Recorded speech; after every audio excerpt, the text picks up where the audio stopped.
Shalom, this is Ashar by Yasharala out of Lions Den Camp. Look at it here, just for Florida. First and foremost, I would like to work praise, honor, and glory to the Father and the Son in the proper true Hebrew tongue.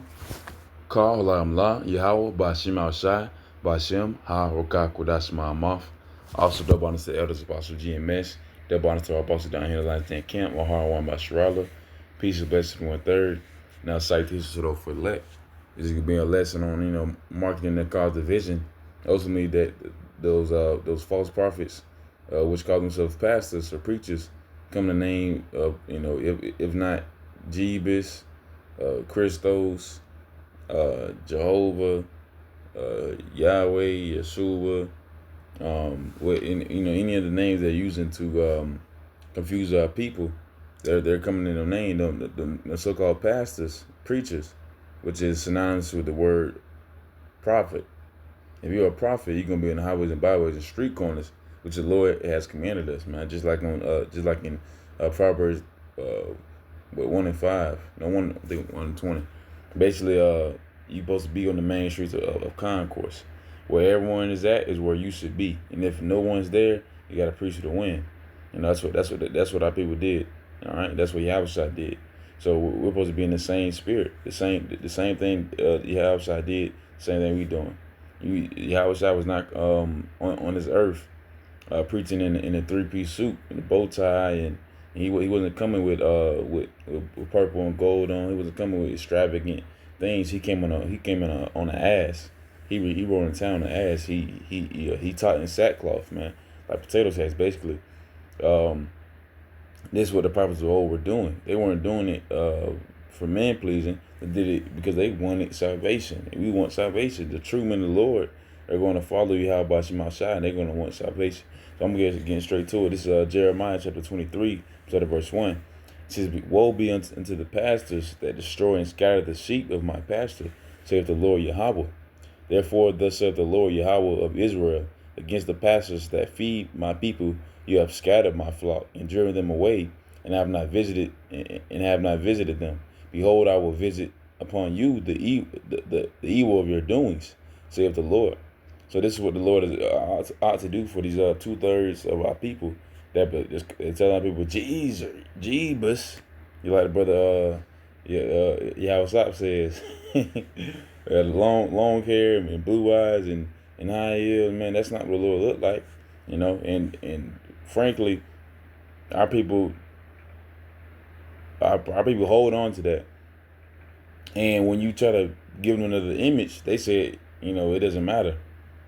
Because I'm pretty sure if I showed them, if I showed them Edomite, basically Baal, if I show them Baal, they'll be like, okay, that's cool. The elder was debating with a couple Edomites, and they said it's wrong to put horns on Baal right there on Jesus, on Zeus. It's wrong to put it on Baal, you know. Uh, that's how the Edomite. That's how two other people think. We're showing them who the devil is, and they're ultimately getting mad at us. We show them how what the Lord truly looks like. Having white woolly hair. Having a beard, having a feet into a brass burnt into a furnace, so like a golden, a bright dark brown. All right, illuminative. What you call it? And having eyes of red. He said that doesn't matter. So why is it in the Bible? And why it's like they diluted. They so diluted, man. That's why the Lord need to come down. That makes zero sense. Actually, it's crazy, man. It's just crazy. Verse 3 says, "And I will gather the remnant of my flock out of all countries, whither I have driven them, and I will bring them again to their folds, and they shall be fruitful and increase." That's what the Lord is going to do for 1/3 of our people and the elect. For His actual sheep that's calling after His name and is looking for their actual shepherd. He has to restore them, make them fruitful and increase, man. Of course, that's spiritually, physically. And in these upcoming times, we're going to need that. We're going to need for the Lord to collect His actual sheep. You're going to have the goats on the left side and the sheep on the right, anyways. And then, of course, in the elect be given the kingdom, Yarazam that number, of course, be even more fruitful physically and expand the earth. You know, you got to rebuild the earth. But they're gonna have the heathens, under them, and Esau, and then of course our people that were just on this side have to come back through the sea. All right. It says, and I will set up shepherds over them, which shall feed them, and shall fear no more, nor be dismayed, neither shall they be lacking, saith the Lord. Behold, the days come, saith the Lord, that I will raise unto David a righteous branch, and a king shall reign and prosper, and shall execute judgment and justice, man. Oh, you already know who that is, man. Our King Yahweh Shai, man. That's what the Lord has done. And it's like a pre before this, coming into fruition and stuff. So this what Yahweh Shai is doing. All right, and since forever, our people have misled our own people. All right. I mean, even now they're still doing it. Making they're trying to crucify the Lord afresh. They're making the sacrifice that Yahweh did for us. They trying to just do away with it, man. That's not how it works. The Lord is coming back, whether you like it or not. All right. It says, and the king shall reign and prosper, shall execute judgment and justice in the earth. In his days Judah shall be saved, and Israel shall dwell safely. And this is his name, whereby he shall be called the Lord our righteousness. All right, ultimately Yahweh Shai. That's what that'll be the name. Yahweh Shai mean he delivers. Yeah, that's good. So yeah, that's what the Lord is. That's what the Lord was given to us for. That's what our people are doing, and they're still doing now. They're still, crucifying the Lord afresh, But ultimately, the Lord is finna do his big one. He finna send the Son of Man to help out his people. All right, that means the 1/3 and the hope for elect. Yeah, was on part of that number, but for the 2/3 judgment, for the heathen's judgment, for Esau judgment. This is Romans chapter 16, verse 17. It says, now I beseech you, brethren, mark them which cause divisions and offenses contrary to the doctrine which you have learned, and avoid them. All right, so that's for two those people, these pastors, these so-called pastors that calling themselves pastors, pastor, preacher, prophet. They're all synonymous with one another. You cannot call yourself that if you're not prophesying, if you're not telling no prophecies. What are you saying, man? I was just looking at live on TikTok. They were talking about discussions, but it's like they're trying to teach I guess an atheist or whatever. But nonetheless, the conversation is nothing. Their whole theological beliefs is totally whack. They got about 80 different, or I don't know. They got a handful of different denominations and all that and other stuff, man. It's no unity, but it is unity, of course. Unity and wickedness for them. But the Lord's finna set up unity in Israel, and it's no private interpretation. It's nothing. It don't have nothing to do with the 25 A.D., the Nicene Creed. It don't got nothing to do with Constantine. It don't got nothing to do with America being a great place on earth. That's what these Christians believe. America gonna be here forever. No, the Lord is saying Babylon is gonna be destroyed. He's telling us that flee out of the midst of Babylon and free every man his soul. That's what we got to do right now. All right, that is our responsibility as a man, as a man of the Lord, a God-fearing man. You have to do that, or else you done. All right, so you're supposed to mark them and cause division, saying that you can't, that you already saved. No, you're not, because you don't know what you saved from. This is Romans chapter 10, verse 15 says, and how shall they preach except they be sent? As it is written, how beautiful are the feet of them that preach the gospel of peace and bring glad tidings of good things. So man, how can you preach unless you be sent? Every single person that is a quote unquote pastor in these churches, they have 501c3 charters, which is a tax addition through the government. That's how they're able to have their churches. That's how they're able to keep them up and maintain them, because it's through the government. All right. So if you got that, you already going off right there. You can, if you get one, you can't speak against the government. If Yahweh was here right now, like he came in the room, guess what he would have been doing? He would be speaking against the government. Everything that this world is wrong in this world. But you cannot do that with the 501c3. So you already off right there.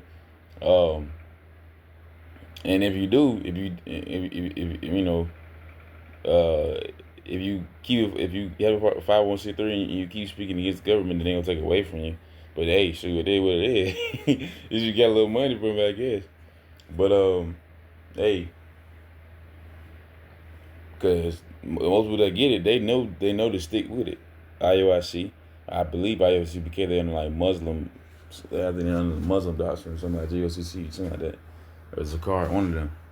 But nonetheless, how should you preach? It lets you be sent. So if these so-called pastors, preachers, how are you sent if you're only ordained through a seminary art school?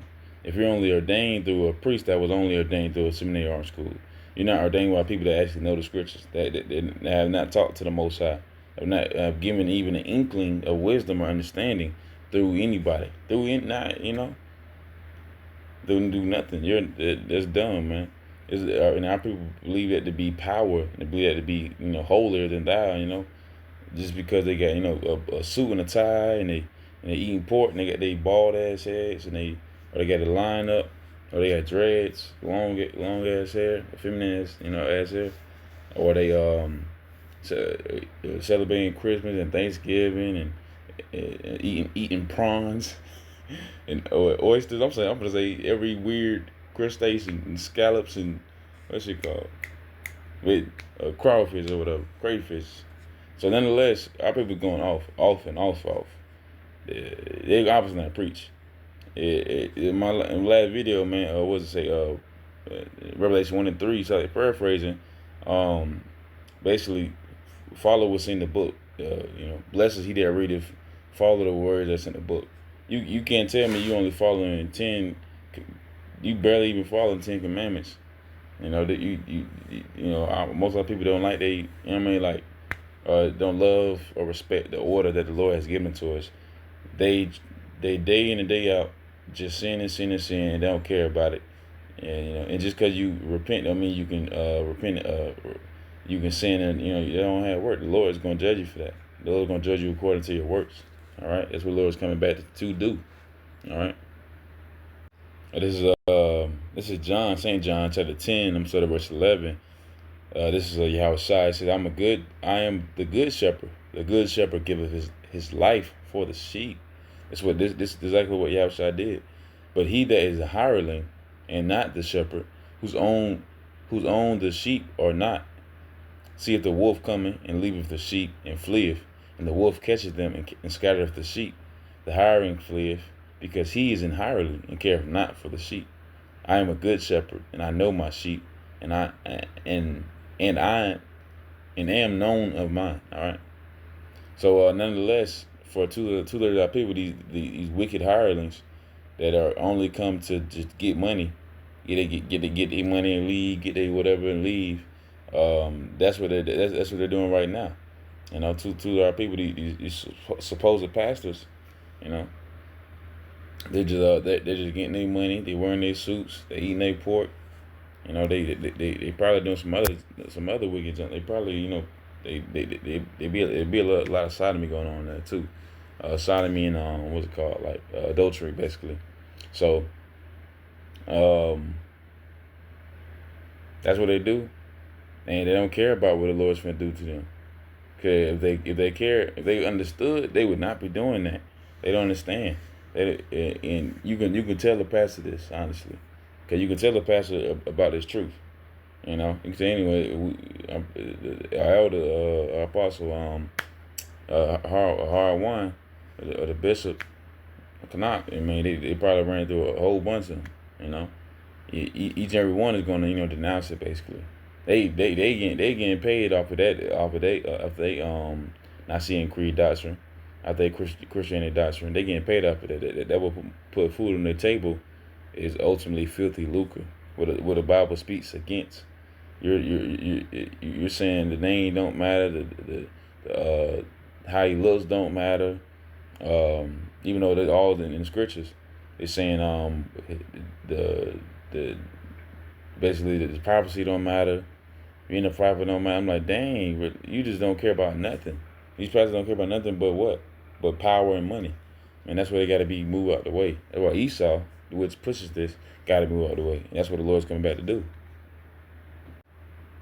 What is I almost forgot. Yeah, John chapter 4, verse 22. Says, you worship, you know not what? We know what we worship for our salvation as the Jews. You know, this is Yahweh talking to a heathen.